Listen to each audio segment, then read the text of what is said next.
Welcome back to Switzer on Australia's Business Channel. It's 18 months before the next election, but federal government has come out hard against retirees. Sorry, I made a mistake on that one. The federal Labor opposition has come out hard against retirees with solid balances in their super funds, promising to tax good returns at 15% against the current tax rate of 0%. And anyone earning more than $250,000 a year will be looking at a 30% tax rate on their super contributions. The man who has to sell these tough policy options is Chris Bowen, and he joins me to help us understand why he's happy to play super hardball. Chris, thanks for joining us.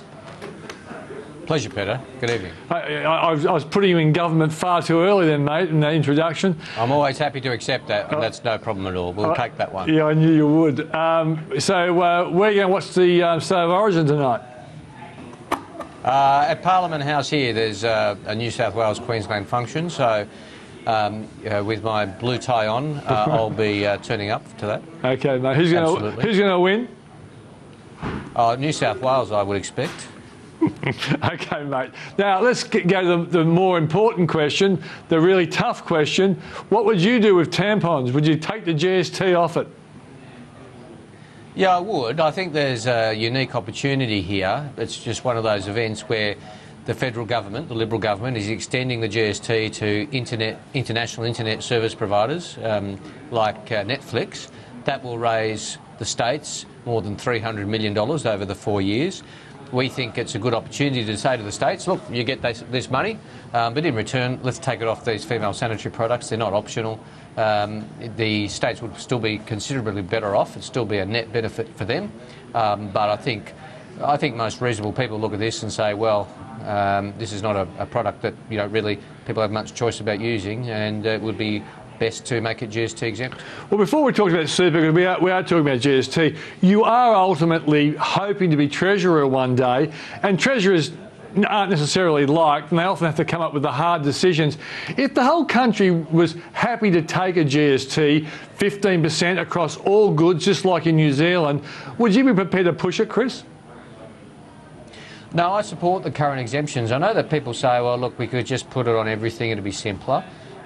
I understand that point of view from other people, but I look at why those exemptions are there at the first place. If you look at the exemption on education, we want to see more people getting educated. We want to see lifelong learning, people going out getting mid-career diplomas and degrees. I don't think it's the right signal to say we as a nation value education so much we're going to apply a 10% tax to it. I don't think that's the right signal at all. Healthcare is not discretionary, and fresh food is very important to see people living more healthy lives. We have a diabetes epidemic in Australia. We want people eating more fresh food, not making it more expensive. So I don't support removing the exemptions from the GST. But PwC say that if you had a 15% GST across everything, you'd raise about $50 billion. You then could compensate the lower 40% of income earners in Australia. That would cost you about $8 billion, and you'd end up with $42 billion. Now, Chris, given the debt and deficit situation, it's pretty attractive if you can compensate the lower income groups that you would be worried about. Well, I think it would cost considerably more than that for proper compensation of lower middle income earners. I'm not saying that PwC, I'm not arguing with their work, other just to say I have a different perspective on proper compensation. Secondly, the GST distribution goes to the states. You talk about the debt and deficit challenge. I accept that there's a budget challenge going forward, and I accept there are tough decisions necessary, but at the Commonwealth level, we need to make decisions to deal with that.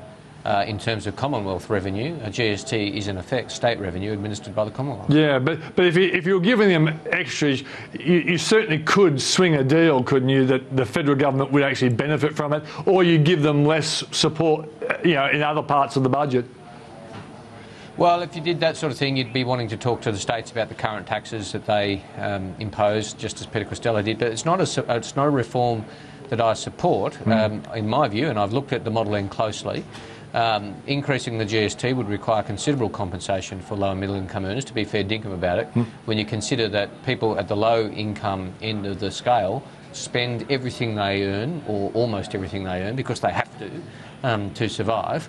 Therefore, increasing the GST is a regressive tax, expanding the base is regressive, and as I said, when you look at have a good look at the reasons those exemptions are in the first place. A lot of people say, oh, it's just there because of the Democrats. Well, that's actually not right. The Democrats and John Howard negotiated those exemptions for a reason, because of good public policy objectives. Chris, I know at times you've corrected me on rewriting history. I think you've rewritten history a little bit there, but we'll agree to disagree on that one. Oh, no, look, Peter, in all seriousness, I mean, obviously it was a deal between Meg Lees and John Howard that got the exemptions put in, but they were put in for a reason. That's my point. Okay. You can look at the politics and say the Democrats got them put in, but the Democrats got them put in for a reason. Okay, let's go to super now, because clearly you don't want to hit the broad Australian taxpayer via a GST, but you are interested in getting retirees who seem to be in a pretty good position with super. How are you going to sell that? In fact, we actually should explain it. The proposal is that if you earn $75,000 on your super fund, and that would be easy for someone with $1 million, for example, 7.5%. Any earnings over that, you want to hit them with a 15% tax. How easy is that going to be sold to Labor voters who've saved hard their whole life? They may well be quality public servants on good wages and good quality teachers on good wages. How are you going to sell that when it comes to the election? Oh, look, I don't pretend, Peter, for 1 second that this is going to be universally popular, or the Liberal Party can't run a scare campaign on it, a misleading and dishonest scare campaign, or that everybody loves paying more tax. I don't dispute that. What I do say is that the budget does need tough decisions, and somebody's got to call out some tough decisions, and we're going to have the courage to do it before an election. I'm not going to wait until I stand up and deliver a Labor budget and spring things on people like Joe Hockey did. That's dishonest, it's lazy, and the Australian people deserve better. What I'm saying is the tax concessions on superannuation are the fastest growing tax concessions in the budget. Within 4 years, the size of the tax concessions will outstrip the size of the age pension in terms of cost. This isn't sustainable. We can't afford it as a nation. Now, we have come up with a policy which is well calibrated. 94% of retirement or superannuation accounts in retirement are not affected. The vast majority of money comes from people with superannuation accounts of more than $1.5 million. And the tax that we apply at 15% is still highly concessional. It's not a punitive tax. It's highly concessional and an appropriate tax to pay if you're earning more than $75,000. And importantly, the first $75,000 for everybody, regardless of income, will remain tax-free. It's, I think, a very well-calibrated policy, one that we're prepared to take to an election, one we're showing enough courage to argue for it before an election, so that when we get to office, if we win the next election, frankly, we have the mandate and the moral authority to say to the Senate, we want a mandate for this, and we really think it needs to be passed. So, some people have said this will be your mining tax, because lots of people will start splitting their income between their spouses to reduce the total level of their superannuation fund. Have you thought that one through, that there will be a lot of rearrangement of superannuation to avoid being slugged? Yeah, well, some people say, oh, look, you can't do this because people have got multiple superannuation accounts and you can't track them. Well, you can. Our costing includes considerable resources for the Australian Tax Office to implement this. We're not asking funds to implement the administration of this. The Tax Office will implement it. You have tax file numbers, you have SuperStream, which is an initiative put in place by us when we were in office, which significantly increases the amount of information available for these things to be tracked. Of course, you'll always get accountants and individuals looking at policies and working out how they can best get around them, but we'll have measures in place. Of course we will, in consultation with the Tax Office and the Treasury, to ensure tax integrity. It seems to me that, looking at your policies, you've made a decision that you don't really want relatively well-off people voting Labor, because your suggestion that if you're earning $250,000 a year, you'll be paying 30% on your contributions to super.